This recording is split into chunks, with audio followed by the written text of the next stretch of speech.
ይህች ሴት በሚሊዮኖች የምትወደድ ታዋቂ ጸሐፊ ብትሆንም ትዳሯ ግን በክህደትና በጭቅጭቅ የተሞላ ነበር። በሰርጋቸው 5ኛ ዓመት መታሰቢያ ዕለት ባሏ እሷን ጥሏት ወደ ባር በሄደበት ሰዓት እሷ በድንገት ከቤቷ ትጠፋለች።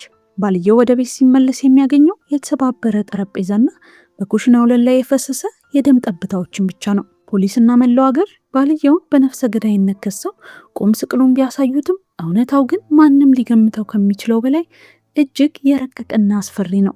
ለመሆኑ ይቺ ሴት ወዴት ሄደች? እንኳን ወደ ዮዮ ሪካፕ በደህና መጣችሁ። ዛሬ ጎን ገርል የተባለውን በ2014 የወጣ ልብ አንጠልጣይ ፊልም ይዘንላችሁ መጥተናል። እስከ መጨረሻው አብራችሁን ቆዩ። ሪካፑን ከመጀመራችን በፊት ግን ቻናሉን ሰብስክራይብ ማድረግዎን አይርሱ።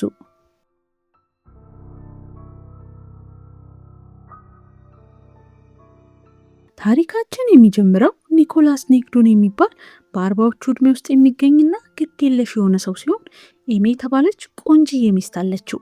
ዛሬ የሰርጋቸው 5ኛ ዓመት መታሰቢያ በዓል ነው። ነገር ግን እንደ ሌሎች ባሎች ምንም ደስተኛ አይደለም።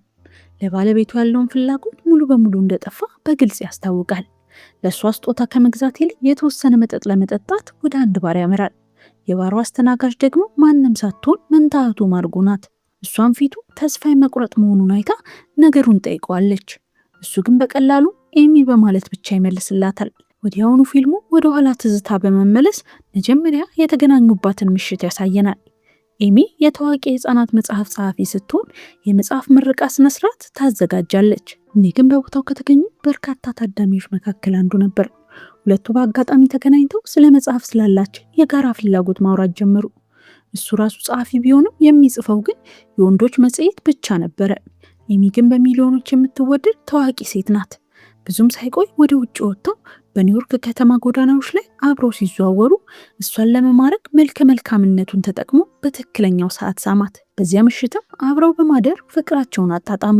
ወደ አሁኑ ጊዜ ተመልሰን እሱ ታሪኩን እያብራራ ሳለ ድንገት ከጎረቤቱ ስልክ ተደውሎለት ድመቱ ውጭ መሆኑ ይነገረዋል። ከዛም በፍጥነት ወደ ቤት ሮጦ ድመቷን ያስገባታል። የሚገርመው ግን የቤቱ የፊት ለፊት በር ተከፍቶ ነበር። ኤሚን ቢጠራትም ምንም ምላሽ አልሰጠችውም። ስለዚህ በቤቱ ውስጥ ሲፈልጋት ጠረጴዛው ተሰብሮ ያገኛል። ይህ ሁኔታ በጣም ስላስደነገጠው ወዲያውኑ ፖሊስ ጋር በመደወል እርዳታ ይጠይቃል። ከጥቂት ሰዓታት በኋላ መርማሪ ሮንዳ ከረዳቷ ጋር ወደ ስፍራው ደርሳ ስራዋን ትጀምራለች።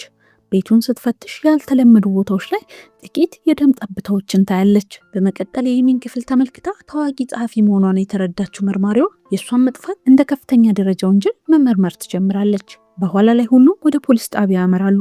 ኒክም ጥቂት ምርመራዎች እንዲያደርግ ይጠየቃል። እንደጨረሰ የክሬዲት ካርዶቿን እየተከታተሉ መሆኑን የወንጀል ምርመራ ቡድኑ ፍንጭ ለመፈለግ በቦታው ላይ መሆኑንና ከሁሉም በላይ ደግሞ እርዳታ ለመጠየቅ ነገ የጋዜጣዊ መግለጫ እንደሚሰጥ ትነግረዋለች። የሚያስገርመው ግን እሱ ይህንን ሁሉ ነገር እንደ ቀልድ ያየዋል። አልፎ ተርፎም ነገሩን ሎ ኤንድ ኦርደር ከተባለው የቴሌቪዥን ድራማ ጋር ያነጻጽረዋል። ይህ ለመርማሪዋ የመጀመሪያው አጠራጣሪ ምልክት ስለሆነባት ጥያቄዎችን መጠየቅ ትጀምራለች። ሆኖም ግን ኒክ ለብዙዎች ጥያቄዎች መልስ መስጠት አልቻለም። ለምሳሌ የኤሚን የደም አይነት፣ የምትወደውን ምግብና ቅጽል ስሟን እንኳን አያውቅም። እሱ የሚያውቀው ብቸኛው ነገር ምንም ጓደኛ እንዳልነበራትና አብዛኛውን ጊዜዋን መጽሐፍ በማንበብ እንደምታሳልፍ ብቻ ነው። ከዚህ በመቀጠል እንደገና ወደ ኋላው ትዝታ እንመለሳለን። የኒክና የኤሚ ጋብቻ 1ኛ ዓመት መታሰቢያ ሲሆን በደስታ አብረው እየኖሩ ነው። ብዙ ጊዜ በህዝብ ቦታዎች ላይ ፍቅር ይገላለጻሉ። እርስ በርሳቸው ውድ የሆኑ ስጦታዎችን ይሰጣጣሉ። ነገር ግን ህይወታቸው ከዚህ ቀን ጀምሮ ወደ ገደል መሄድ እንደሚጀምር ቅንጣት ታክል አላወቁም ነበር። አሁን ባለንበት ጊዜ መርማሪ ሮንዳ በወንጀሉ ቦታ ላይ ፍንጭ እየፈለገች ሳለ ኖኤል የተባለች ነፍሰ ጡር ሴት መታ የኤሚ የቅርብ ጓደኛ መሆኗን ትናገራለች። ከነሱ ቤት 3 ብሎክ ብቻ ርቃ እንደምትኖርና ከሚስትየው ጋር ለ1 ዓመት ያህል በጣም ይቀራረቡ እንደነበር ትገልጻለች። የመርማሪዋን የበለጠ እንድትጠራጠር ያደርጋታል። ምክንያቱም ከዚህ በፊት ሚስቱ ምንም ጓደኛ እንደሌላ ነግሯን ነበር። ያም ሆኖ ነፍሰ ጡሯን ሴት ቆይታ ለመጠየቅ በማሰብ አሁን እንድትሄድ ታደርጋለች። በመቀጠል ወደ መኖሪያ ቤት ስትገባ ከፎረንሲክ ቡድኑ እንደተረዳችው የወጥ ቤት ወለል በደም ተበክሎ እንደነበርና በኋላ ላይ ግን እንደተወለወለ፣ በተጨማሪ መላው ቤት በኤሚ ስም የተመዘገበ መሆኑን ትሰማለች። በማግስቱ ቀጠሮ የተያዘለት የጋዜጣዊ መግለጫ ይካሄዳል። ሴትዮዋ ታዋቂ ጸሐፊ በመሆኗ በመቶዎች የሚቆጠሩ ጋዜጠኞች የመጡ ሲሆን ሙሉ ዝግጅት በቴሌቪዥን በቀጥታ ይተላለፋል። ኒክና የኤሚ ወላጆች በጋዜጣ መግለጫው ላይ ተገኝተዋል። የእሱ ተራ ሲደርስ ሳይወድ በግድ ሁለት አረፍተ ነገሮችን ይናገራል። አልፎ ተርፎም ለፎቶግራፍ ሲል ፈገግታን ያሳያል። በዚያው ምሽት ለመዝናናት ሲል ወደ አባቱ የተተወ ቤት ያመራል። ልክ በዚያ ሰዓት መርማሪ ሮንዳ እዚያ ስትደርስ እሱም እየተከታተለችው እንደነበር ግልጽ ይሆንለታል። ይህም በጣም ያበሳጨዋል። መኪናውን ይዞ ከመሄዱ በፊት በፍጥነት ከቤት ያስወጣታል። በመቀጠል ወደ ሌላ የኋላ ትዝታ ይመልሰናል። እዚያም ጥንዶቹ በትዳራቸው ውስጥ አስቸጋሪ ጊዜ ማሳለፍ እንደጀመሩ እናያለን። አሁን ኤሚ ሁሉንም ነገር በማስታወሻ ደብተሯ ላይ መመዝገብ ጀምራለች። ጥንዶቹ በጠና የታመመችው የኒክን እናት ለመንከባከብ ሲሉ በሚዙሪ ወደሚገኘው የኒክ የትውልድ ከተማ ተዛውረዋል። ጥቂት ወራት ቢያልፉ እሱ ግን እስካሁን ስራ አላገኘም። ይህ ሁኔታ እሷን ከሀብታም ወላጆቿ ገንዘብ እንድትበደር ያስገድዳታል። ነገሮች በጣም ጥብቅ በሆነ በጀት እየተመሩ ቢሆንም ስራ ፈት መሆን ያለመደው ኒክ ግን ያገኘውን ገንዘብ በቪዲዮ ጨዋታዎች ላይ ያባክናል። ሚስቱ የተሻሉ ቀናት እንደሚመጡ ልታበረታታው ብትሞክርም የሚያደርጉትን ንግግር ሁሉ ወደ ጭቅጭቅ የሚያመራ ይመስላል። አሁን ወዳለንበት ስንመለስ ኤሚ ከጠፋች 2 ቀናት ሆኗታል። ወላጆቿ ብዙ የሚረዱ ሰዎችን ለመሳብ አንድ ዝግጅት ያዘጋጁ ሲሆን ልጃቸውን ለማግኘት ሁሉንም ነገር እያደረጉ ነው። እሱ ግን እንደተለመደው ግዴለሽ ነው። አልፎ ተርፎም ከመጡት ታዳሚዎች ጋር ሰልፊ ፎቶ ይነሳል። በዚያው ምሽትም ከከበቡት በርካታ የፓፓራዚ ጋዜጠኞች ለማምለጥ ሲል እህቱ ቤት ለማደር ይወስናል። እንደ አጋጣሚ ሆኖ እዚያም ቢሆን ምንም እረፍት አላገኘም። በቴሌቪዥን ላይ ማርጎ በርካታ ዜናዎች ስለ ኒክ ግዴለሽነት ሲዘግቡ ትመለከታለች። አንዳንዶቹ ደግሞ እሱ ጨርሶ ማዘኑን ይጠራጠራሉ። ስለዚህ እሷ ወንድሟን ትጋፈጠዋለች። እሱ ግን በቁጣ ተሞልቶ ይህን ከሷ እንዳልጠበቀ፣ በተጨማሪ ያለፉት 2 ቀናት ለሱ ሲኦል እንደነበሩና ያለማንም ፍርድ ጥሩ እንቅልፍ መተኛት ብቻ እንደሚፈልግ ይነግራታል። ይህን የሰማችው እህቱ ይቅርታ ጠይቃ ለመተኛት ትሄዳለች። ከጥቂት ሰዓታት በኋላ የሚያስደነግጥ ነገር ይፈጠራል። አንዲት ወጣት ልጅ ወደ ቤት ገብታ ኒክ እቅፍ ውስጥ ትገባለች። እሷ ፍቅረኛው መሆኗን እንረዳለን። ይህ ሁሉንም ነገር ግልጽ ያደርገዋል። ስለ ሚስቱ መጥፋት ምንም ደንታ የሌለው ሌላ የሚወዳት ሴት ስላለች ነው። ነገር ግን ትልቁ ጥያቄ ሲነሳ ለመጥፋቷ ተጠያቂው እሱ ነው። በዚህ መሃል ሁለቱ አብረው ያድራሉ። በሚቀጥለው ጠዋት ማርጎ ወንድሟን ከፍቅረኛው ጋር እጅ ከፍንጅ ትይዘዋለች። ነገሮችን ከእሷ በመደበቁም ተወቅሰዋለች። ኒክ ግን ኤሚ ምን ያህል ምስኪንና ተስፋ ቢስ አድርገው እንደነበር በማብራራት ይመልስላታል። በአንድ ወቅት ለእሱ ግዴለሽ መሆኗን ከእሷ ጋር አንድም ቀን ማሳለፍ ከባድ እንደነበር ይናገራል። ስለዚህ መጽናኛ በሌላ ሰው በመፈለግ ከእሱ ተማሪዎች አንዷ ከሆነችው ኤንዲ ጋር አብሮ ሆኗል። እህቱም በድንጋጤ ታስጠነቅቀዋለች። ባለስልጣናቱ ይህንን ካወቁ ትልቅ አደጋ ውስጥ እንደሚወድቅና በዜናዎች ላይ ሁሉ በክፉ ስሙ እየተነሳ መሆኑን ታሳየዋለች። በሌላ የኋላ ትዝታ በኤሚ ማስታወሻ ደብተር በኩል እሷ ትዳራቸውን ለመታደግ ከኒክ ጋር ልጅ መውለድ ትፈልግ እንደነበር ይታያል። ሆኖም ግን ሀሳቧን ሙሉ በሙሉ ተቃውሞ በተፈጠረው ጭቅጭቅ ምክንያት መሬት ላይ ገፍትሮ ይጥላታል። በአጋጣሚም እሷ ትጎዳለች። ምንም እንኳን ይቅርታ ቢጠይቃትም ኤሚ ግን የመጨረሻ ተስፋ መቁረጥ ላይ ደርሳ ስለነበር ከዚያ ቀን ጀምሮ ለሕይወቷ ፈርታ ፍቺ ትፈልግ ነበር። ይሁን እንጂ የሀብታም ወላጆቿን ገንዘብ ስለሚፈልግ እንደማይተዋት ታውቃለች። አሁን ወዳለንበት ጊዜ ስንመለስ መርማሪ ሮንዳ በቤቱ ዙሪያ የተገኙትን የደም ናሙናዎችና የፎረንሲክ ሪፖርት ታያለች። ደሙ የሌላ የማንም ሳይሆን የራሷ የኤሚ መሆኑን ያረጋግጣል። ማታ ላይ ኒክ ለተሰበሰበው ሕዝብ ሌላ ንግግር ሲያደርግ ልክ በዚህ ሰዓት የኤሚ የቅርብ ጓደኛ ነኝ የምትለው ኖኤል ብቅ ብላ እሱ ነገሮችን እየደበቀ መሆኑን እየጮኸች ትናገራለች። ከዚያም የህዝቡ ትኩረት ሁሉ እሷ ላይ ከሆነ በኋላ በጠፋችበት ጊዜ የ6 ሳምንት ነፍሰ ጡር እንደነበረች ይፋ ታደርጋለች። ይህን የሰሙት ማርጎ፣ ኤንዲና የኤሚ ወላጆች በሙሉ በጣም ይደነግጣሉ። ህዝቡ በኒክ ላይ ይነሳል። ነገር ግን እንደ እድል ሆኖ በፖሊስ ታጅበው ይወጣል። በዚያው ምሽት ቤት ውስጥ እየጠጣ ሳለ መርማሪዋ ኤሚና ኖኤል በእርግጥም የቅርብ ጓደኛሞች እንደነበሩ የሚያሳዩ የፎቶግራፎች ስብስብ ይዛ ትመጣለች። እንዲሁም በወጥ ቤት ውስጥ ያለው ደም የሚስቱ መሆኑን ትነግረዋለች። በመጨረሻ መርማሪዋ እሷ ተገድላለች ወደሚል መደምደሚያ ብትደርስም የእሷን ቲዎሪ ለማረጋገጥና ኒክን ከወህኒ ለማውረድ የኤሚ አስክሬን ብቻ ነው የሚያስፈልጋት። እሷ ከሄደች በኋላ እህቷ የተጨነቀውን ወንድሟን ቀርባ ስለ እርግዝና ወሬ ይጠይቋለች። የሚገርመው ግን እሱ ስለ ጉዳዩ ምንም የሚያውቀው ነገር እንዳልነበር ይገልጻል። እንዲያውም እሷ በጭራሽ ልጅ መውለድ አትፈልግም ነበር ይላታል። በተመሳሳይ ሰዓት መርማሪ ሮንዳ ፍንጭ ለመፈለግ ወደ ኒክ አባት ቤት ትሄዳለች። አስክሬን ባታገኘም በምድጃው ውስጥ የኤሚን በከፊል የተቃጠለ ማስታወሻ ደብተር ታገኛለች። ከዚህ በመቀጠል እሷ ወደ ጠፋችበት ዕለት ስንመለስ ነገሮችን በሚያስደነግጥ መልኩ በመቀየር ሙሉውን ድርጊት የፈጸመችው ራሷ ኤሚ መሆኗ ይገለጣል። ወደ ባሏ መታሰር የሚያመለክቱት ነገሮች በሙሉ በእሷ በጥንቃቄ የታቀዱ ነበሩ። በእሷ አይን ባሏ መዋሸቱ፣ ማታለሉ እንዲሁም ክብሯንና ገንዘቧን መውሰዱ ነፍሷን ሰርቆባታል። በመቀጠል ሙሉን ነገር እንዴት እንዳቀነባበረችው ይታያል። መጀመሪያ ላይ በአካባቢ የምትገኘውን ጎረቤት በሚስጥር ወዳጅ በማድረግ ወደ ቤቷ ጋበዘቻት። ኖኤል ነፍሰ ጡር መሆኗን ስለምታው ኤሚ በተንኮል የእርሷን የሽንት ናሙና በመስረቅ ወደ አካባቢ ሆስፒታል ሄዳ የሐሰት የሕክምና ሰነድ አዘጋጀች።